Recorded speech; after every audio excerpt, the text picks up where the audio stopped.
La fête d'Halloween viendrait de l'Irlande celtique, il y a plus de 2500 ans. Elle était baptisée à l'époque Fête de la Samin et se déroulait tous les 31 octobre. Le nom Halloween vient de l'anglais All Hallows Even, qui signifie la veille de tous les saints. En effet, Halloween se déroule juste avant les vacances de la Toussaint.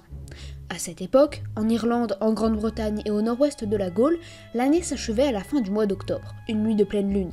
C'était donc l'occasion d'organiser une fête. Mais cette idée est apparue au XIXe siècle, et à cette époque, les gens aimaient bien croire que leur tradition venait des Celtes. Nous n'avons donc aucune certitude sur les origines d'Halloween. À Halloween, on a l'habitude de mettre une citrouille, arborant un sourire machiavélique éclairé par une bougie, devant sa porte. Et nous avons également l'habitude de nous déguiser en monstres. Mais pourquoi ?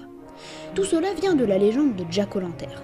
Cet homme réussit plusieurs fois à berner le diable et après sa mort, se retrouve aéré entre le paradis et l'enfer.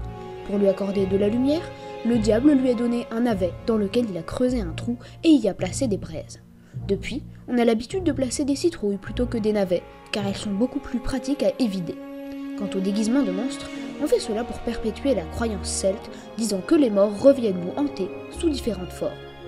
Au XIXe siècle en Irlande, Halloween devient moins importante, mais se développe en Amérique du Nord, où elle devient une fête primordiale.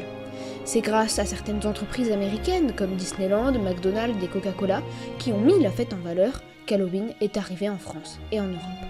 À partir des années 50, les enfants prennent l'habitude d'aller parcourir les maisons voisines pour recevoir des bonbons de la part des habitants.